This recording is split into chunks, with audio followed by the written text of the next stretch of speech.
Welcome back to another UFC fight prediction video. In this video, I'll be predicting the prelim fights for the TUF 28 finale. So, as far as the TUF finale goes, you know how with TUF they don't really air or tell you who's on the main card until it happens on the season, and the season doesn't end till Wednesday, so you don't know who's fully on the card. And then the pay-per-view, or not the pay-per-view, but the card is on Friday, so stuff is running pretty close to each other. So I'm going to predict it as I can. So basically, I'm saying it is what it is. So I'm going to be doing the prelims today. The main card Thursday early, because after they aired on pretty much at 10 o'clock on Wednesday and they finally have who's on the card, then I'll do the main card around Thursday, probably early Thursday or mid Thursday. It'll be posted. So I'm gonna be posting it as I can. So to start off on our prelims and start off our predictions, we have in the featherweight division Ronnie Barcelos versus Chris Gutierrez. And looking at this fight, I see two people pretty even as far as their stats, well-rounded. Both good at what they do. Both can strike. Both could finish people on the feet. Both could finish people on the ground. But I feel like Barcelos has fought the better competition, fared well better against the better competition. He seems to be physically stronger. He has more power. His technique on the feet, his striking is more technical. His grappling, he might give up a little bit in the grappling, but I think he can hold his own in the grappling. So I really think that Barcelos pretty much is the better fighter all around, and he could beat Gutierrez in most areas. Even if you get Gutierrez a small, slight grappling advantage, like Barcelos, just with the momentum, his physicality, and just leading the fight, he could gain the advantage on the ground as well. Whereas I don't think Gutierrez can really gain that advantage on the feet. I think Barcelos is just going to pretty much win a close but clean decision. So in this fight, I got Ronnie Barcelos via decision. Then on to our next fight, we have in the welterweight division, Tim Means versus Ricky Rainey. So you know what Tim Means, very long, brings those sharp elbows, that good jab, the good straight. He's a killer on the feet. Where he fell most times is on the ground. People take him down and he struggles on the ground. Ricky Rainey, most people either know or forgot when he got dogged by Michael Venom Page. So when they think of the Michael Venom Page, they say Michael Venom Page been fighting tuna cans and stuff. And in the fight, Michael Venom Page, even though this guy 6'1" and very physical looking, he's very big, Michael Venom Page made him look like an orphan. It was just abusing him. I didn't realize how big he was for other people. But all that being said, Ricky Rainey is not a bad person. Michael Venom Page is better than people realize. They like to say tuna cans, but Ricky Rainey's a pretty good dude. You saw him in his first fight against that several-time Wushu champion. He was actually out striking him in the first and the second, and then he just got caught. But just saying you got caught don't mean anything. You got caught, you lost regardless. But still was looking good, still looking like he had a lot of good techniques, good on the feet. Takedown offense maybe not the best, and that's really what's going to come into. I think he's a very big, very physical fighter. He's good, doesn't have the most power, but he probably still hits hard. Probably got, because he's big, he got that weight on him. He can have some good power, good technique behind his punches, but not like a knockout artist. And his takedown offense is not that great. I think against Tim Means has a better striking, has a better jab, a better straight than those clinches, those elbows.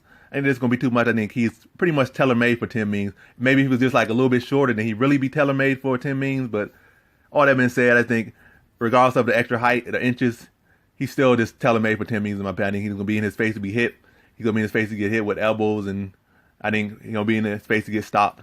So in this fight, I got Tim Means via second round TKO. Then on to our next fight, we have in the lightweight division, Roosevelt Roberts versus Darrell Horcher. So Darrell Horcher, I think he debuted, was somewhat like a champion in one of these leagues. I think he debuted against Khabib Nurmagomedov. He got wrestled, he got destroyed, he got submitted, or I think maybe TKO strike, whatever case. He got finished in the second round by Khabib, I believe. And you saw Khabib take him down pretty easily. You saw, oh, that's Khabib, so Khabib gonna do what Khabib does. Then you saw him fight Scott Holtzman, and he gave up 7 takedowns in the decision loss, and he was giving up those takedowns pretty easily. It was he didn't even know how to do the proper defenses or even attempt to do proper defense for the takedowns. He was giving out takedowns like they were free samples at a Chinese restaurant inside a mall. He was giving out takedowns easily, 7 takedowns. It was getting averaging 2 takedowns, giving up 2 takedowns a round. That's not good.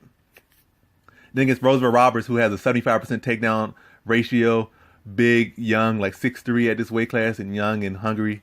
I mean, the competition level between their opponents might not be the same, but just the fact that you give up takedowns like that at any level is just not a good. It's not a good look. So if if he's not even doing the proper defense, then anybody on any level could get a takedown, especially if they want to get them and they had that the will to get them, especially if they just had a technique. I think Roosevelt Roberts certainly has both of those things. He has the technique and he has the will to go for those takedowns. He's gonna have the hunger. He's a very young fighter. He puts a very high pace. I think his what's called his strike rate is 3 times or Horcher's strike rate. His takedown accuracy is 75%, and I think Horcher's takedown defense is at 30%. So it's just a bad matchup as far as with their style. He's tailor-made for Roberts. I think Roberts will get him down. I mean, Roberts probably will strike him on the feet, be able to set up takedowns, get the takedown when he wants to, probably take him down about 5 times in the fight. And I think in the second round, he'll just finish him and tap him out. So in this fight, I got Roosevelt Roberts via second round submission. Then on to our next fight, we have in the flyweight division, Joseph Benavidez versus Alex Perez.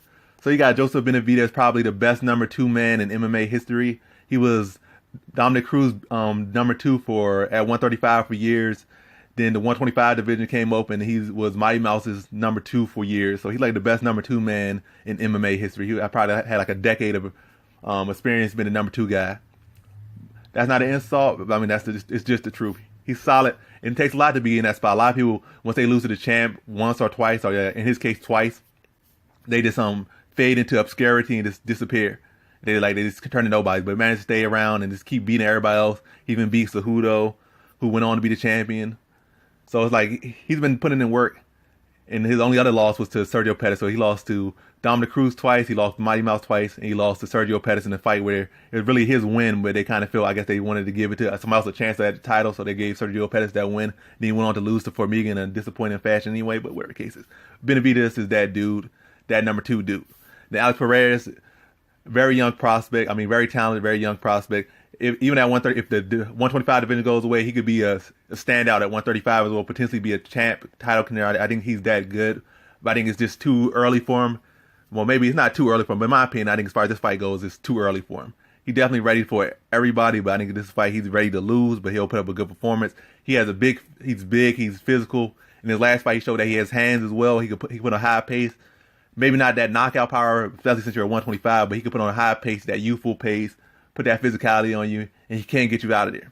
But against Benavidez, that physicality he does is never really not going to work as much because Benavidez is used to facing these bigger wrestlers. He was a top 135 for years, so he's used to 135ers and their physicality. He used to have been around, like not even just Division 1 All-Americans, but Division 1 studs. Lance Palmer is trains with him all the time. Lance Palmer is one of a few people to beat Jordan Barrows in wrestling. You know who Jordan Barrows is. He's one of the greatest wrestlers of all time. I'm not saying he's better than Jordan Barrows. I'm saying he managed to beat him in college at one match. But in other cases, I'm saying that's a very high level, of big accolade to have. And he's been around those people. So Perez definitely not going to be able to do that to him on the feet. But I think his pace probably more than like trying to use that physicality then with pace. But I think Benavidez just going to have that veteran IQ and veteran experience. And it's going to be a huge step up. He's going to be able to counter that aggression. He's going to be able to defend the takedowns, probably secure some takedowns of his own. And it's going to be a very gritty, close fight as well. But I think Benavidez is just going to be able to edge it out because he's been there before. He's been there in the gym every day and every day out. As a matter of fact, he trains with Dillashaw as well. So he's been there with the very best he can be in there with for his weight class. So he's going to be ready for him. But it's going to be a very gritty, close fight, but Benavidez is going to win it. So in this fight, I got Joseph Benavidez via decision. Then on to our prelim headliner, I believe. This card really still hasn't updated yet, but I think this will be the prelim headliners, or at least this is what I'm being told or seen on the screen right now. This is the prelim headliner. So we have in the featherweight division, Rick Glenn versus Kevin Aguilar. So Rick Glenn, he might not be the most impressive guy, but what you guys see, like just kind of see is he's a veteran, he has that veteran experience. He's still a pretty young guy. I think 29 right now, but like 6 feet at 145, so he's long and lanky for the weight class. He has solid, respectable striking. He has a good chin. His striking might not be the best, but he has a very good understanding, at least where he stands with the striking, good at standing in the range. He has that cardio, that pace that can drown a lot of people. So he's a very durable, gritty type of dude. He has the grappling, so he's a tough outing for everybody. And he's over these past, 4 years, I think he only lost to Lance Palmer, he lost to Evan Dunham, and he lost to Miles Jury. I think only Lance Palmer finished him. So he's been out there with some very tough people, and he beat Dennis Bermudez and be a split decision in his last fight. He really should have lost that fight, but Dennis Bermudez is really, in my opinion, like you just say, like his skill wise and how he stacks up, he's still one of the top 5 wrestlers in the division. He's still top 10, top 15 caliber. It's just that he hasn't been able to really win. So that just happens sometimes. You just be fighting the best people when you can't really string together wins, or you're gonna lose a streak, but still you're still skill wise up there with the top 10, top 15. I just think he just hasn't been able to really get that win. Whatever case, if Rick Glenn beat him, yes, he got taken down, but he at least showed that he has wrestling defense. I think against Kevin Aguilar, to me, hasn't shown me to be on that caliber. He might have some solid wrestling, might have some pretty good power in his striking, but does he have that power to stop him? Does he really have that footwork? Does he have that accuracy? Is he that sharp? Is he that proficient at any of those things to really beat Rick Glenn? And my answer to that is no. I don't think he's even, as far as Rick Glenn's couple past wins, I don't think he's even as good as those wins. Like I said, Dennis Bermudez, I forget the other guy's name, but that guy was supposed to be a top prospect. His boxing looked real sharp, but Rick Glenn just pretty much just let him get that early start, drowned him, and then took him out. Well, didn't even take him out, but the ref let him go to the decision. Where case he let him drown. He drowned him, wore the dude out. I don't think it's gonna be the same case with Aguilar. I think Aguilar is gonna be able to go all through rounds, but I think Rick Glenn is just gonna be able to be Rick Glenn. He's gonna be able to use his height to his advantage, use his pace to his advantage, use his length, use all that stuff to his advantage. And he's going to be just a little bit too much for Kevin Aguilar. It's going to be one of those things where it's going to be like he just one step ahead. So in this fight, I got Rick Glenn via decision. So that concludes my predictions for UFC TUF 28's finale. Thanks for watching. Like, comment, and subscribe, and come back for more videos. Peace.